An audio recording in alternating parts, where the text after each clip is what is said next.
Chris Hilton. I'm going to be demonstrating the DNA extraction for the PCR lab that we'll be doing this fall and in the future. The point of this is to get DNA out from the inside of cells. So we're going to have to get quite a few cells and then break them open. And once we break them open, then we need to digest the protein.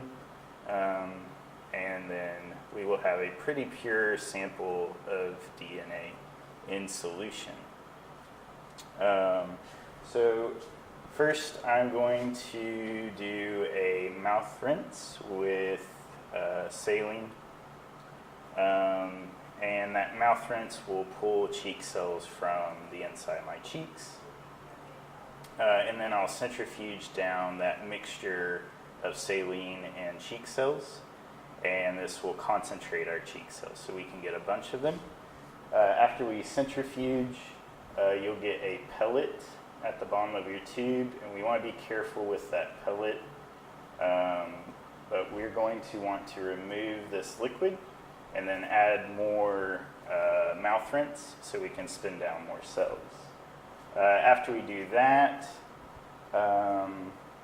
we're going to remove the majority of this liquid till we get just a little bit, and we're going to resuspend our cheek cells in this small amount of liquid.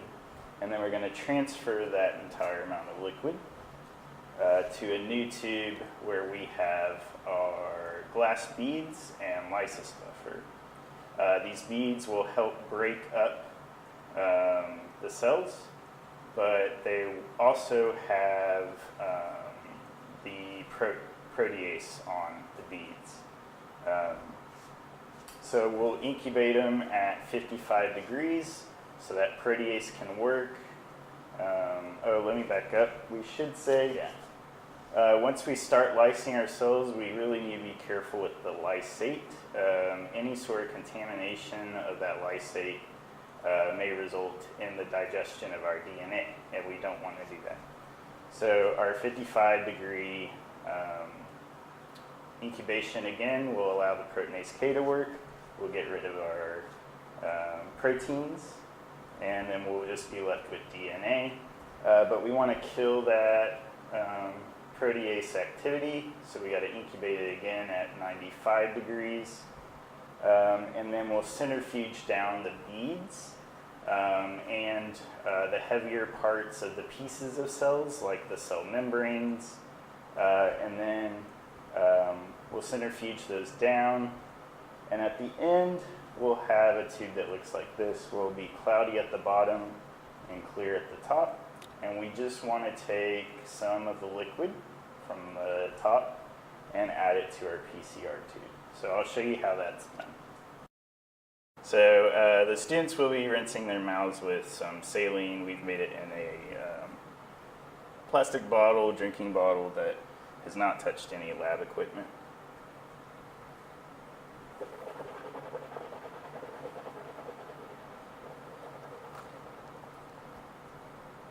So they have to wash their mouths out for 30 seconds and ask them to be careful when they're spitting it back in the cup. This is technically a biohazard. Once they have their mouthwash,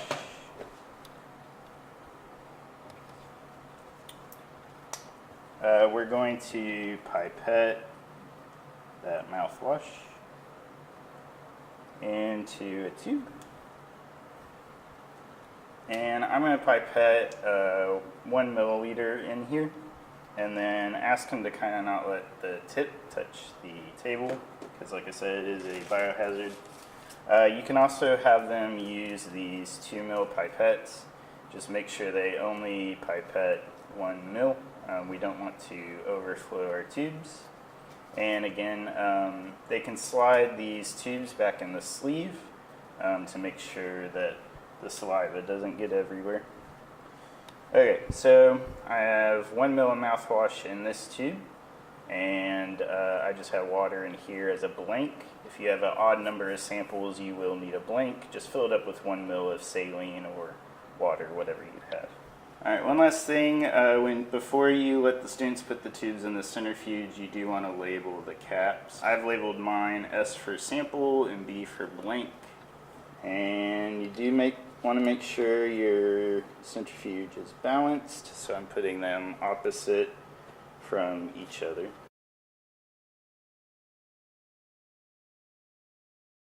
And then I'm going to turn this on and time it for 2 minutes.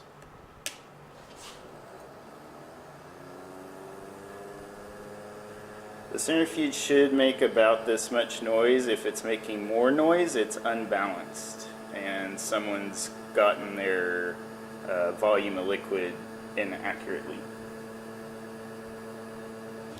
If your centrifuge is making a lot of noise, sometimes it'll even bounce around. One of the students has gotten their amount of liquid off, their volume of liquid off. Maybe they've done 3/4 of a mil, or maybe they've done 1.5 mils. But just check the volumes of the tubes. You can just hold them up next to each other and see the volumes are pretty much equal. Or if they're not, you'll probably find the culprit. Okay.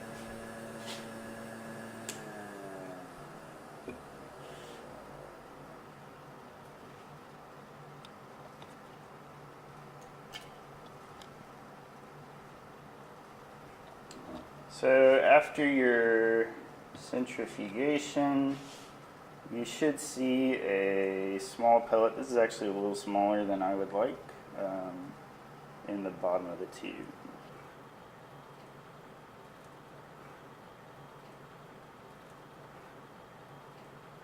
Okay, so y'all just saw the pellet. I'm going to take the liquid out of here. I don't need to go all the way to the bottom. You want to leave the entirety of that pellet in there, but we want to get rid of most of the liquid. You probably also saw that the pellet was leaning against one side of the tube, and you can lean your pipette tip against the opposite side. The students will have a waste beaker to discard their supernatant in. When you centrifuge something down, the cells are in the pellet, and the liquid there, the leftover liquid, is called the supernatant. So we're going to get rid of that supernatant, and then I'm going to grab more cells from my mouthwash. It's important to note that this mouthwash has been sitting here for 3 or 4 minutes now, and your cells have fallen to the bottom.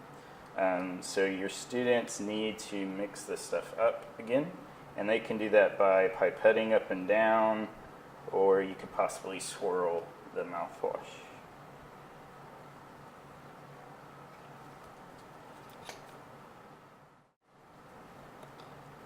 So next we're going to centrifuge these again for 2 minutes.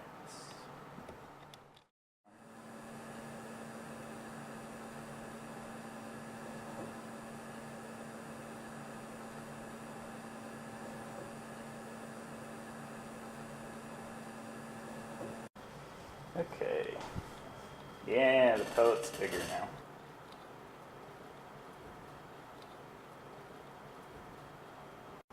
Okay, so you just saw that our pellet got larger. This is what you should see after a second centrifugation.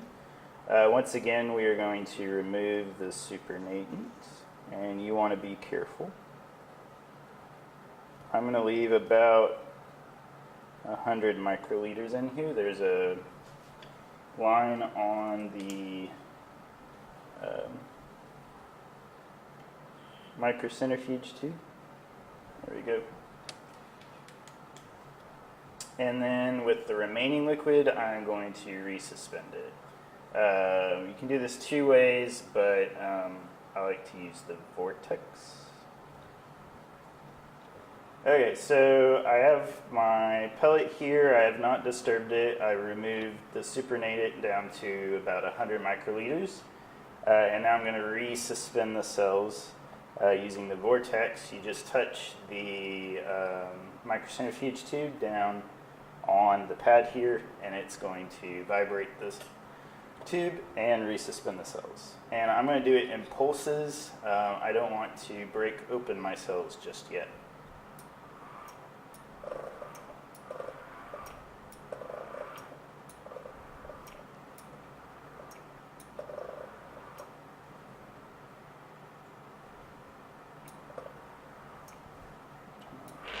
There we go.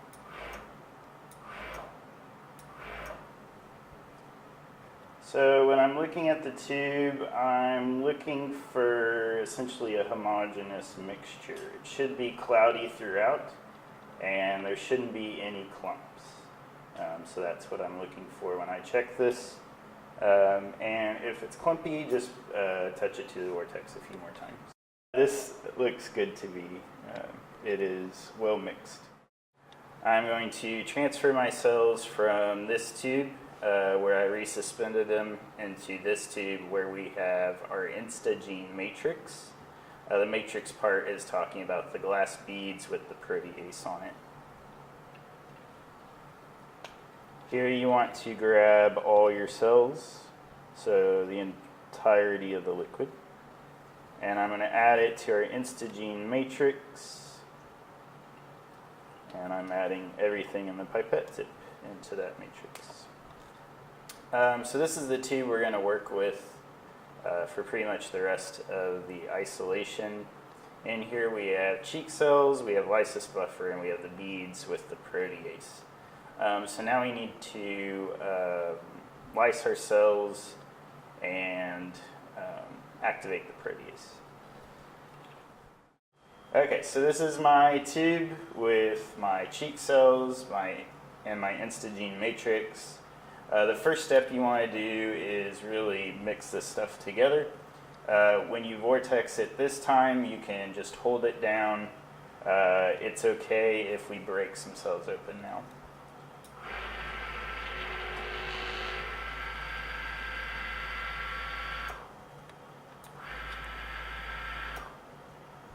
Alright, so the main point of that is to mix it well, and so the cells are well mixed in the lysis buffer. The next step is to incubate this at 55 degrees Celsius in a water bath.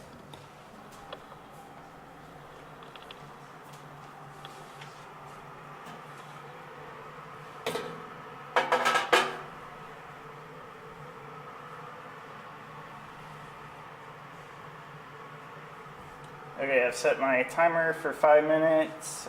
We want to put the lid back on and just let it incubate for those 5 minutes. This water bath should be set at 55 degrees Celsius. You always want to check the actual thermometer in the water bath. It's more accurate than what the front says.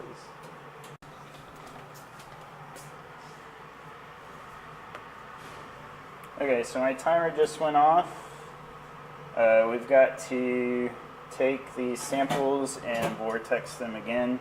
I know the lab says 10 minutes, but if you keep reading, it says do 2 5-minute incubations with vortex in between.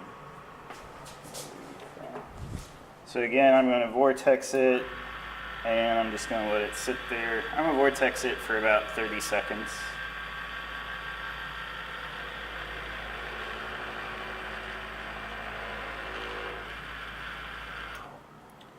Okay, after it's vortex, we go back to the 55-degree water bath for 5 minutes.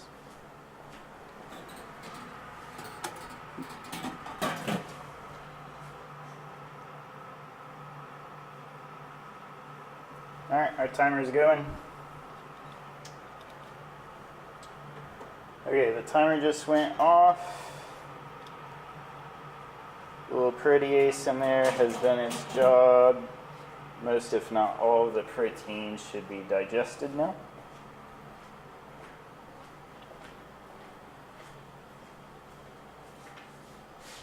Now that the protein's digested, we want to vortex it again.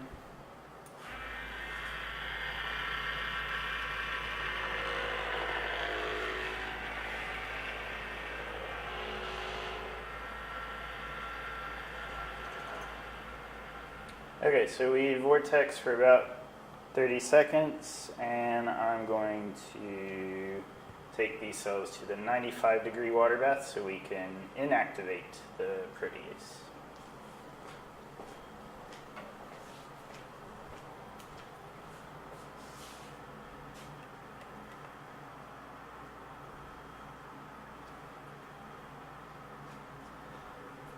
The lab says 100 degrees, 95 degrees is sufficient. You just want to make sure it's at least at 95 or higher. And once again, you always want to check your thermometer and not the digital reading. Okay, so our timer just went off again. You want to reach in here and pull the boat out. You want to pull the floaty out because this water is very hot. We're going to take this over and centrifuge this again for about 30 seconds.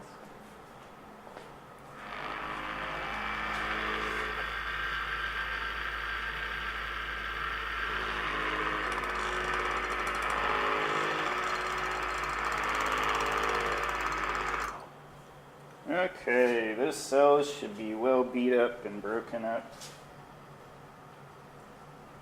We're now going to centrifuge for 5 minutes this time. We're going to get, last time we got a hard pellet, this time we're going to get a soft pellet. So you need to be a little bit more careful with the tubes when you take them out of the centrifuge. Again, you want to make sure it's balanced. With students, usually either you'll have an even number of sets or you just need to add a tube with water.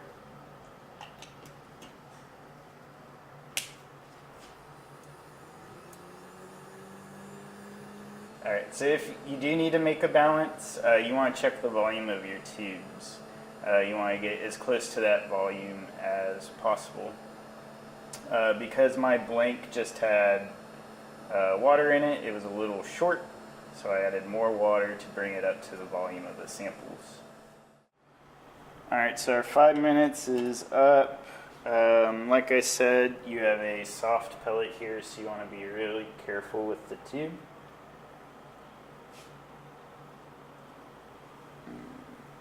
You can probably see that.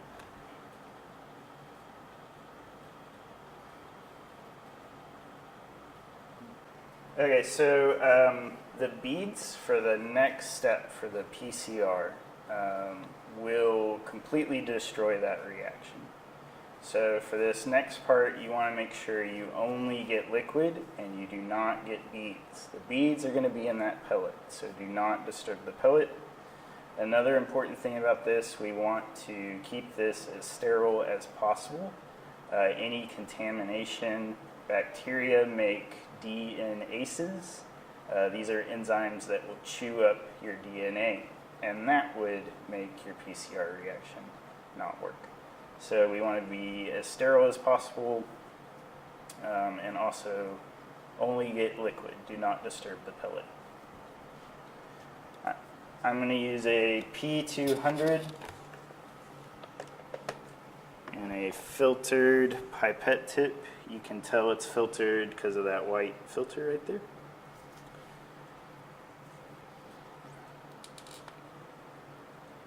And then I'm going to just insert my tip right below the surface of the liquid and pull out 20 microliters. In that liquid is your DNA.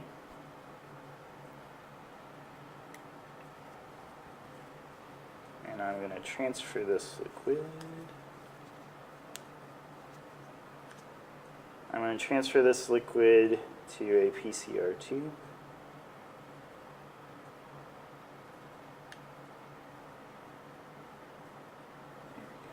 Oh no.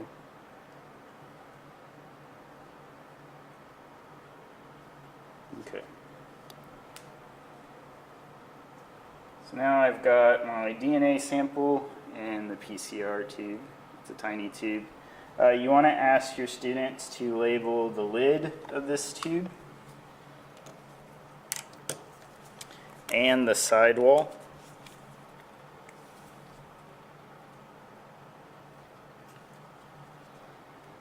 This is because sometimes the heat will make the ink dissolve on the tube, so we want to label it as many places as possible. Now, if you don't have time to transfer the supernatant from this last 5-minute centrifuge into a PCR tube, that is fine. Just make sure to put your samples on ice. The way you ideally in the lab is you've got your sample in your microcentrifuge tube and you just put these samples on ice. But once again, if you don't get that far and you've spun down your glass beads, you can also leave that on ice, and when we do the PCR we can transfer it over to the PCR tube. So that gives you a couple of options if you're running out of time. The next step from here is the actual PCR, and the samples run through a thermocycler, and this will amplify our DNA. We'll make many, many copies of our DNA. And Needy and I do this behind the scenes, so you do not have to worry about that part. Yeah, that's it.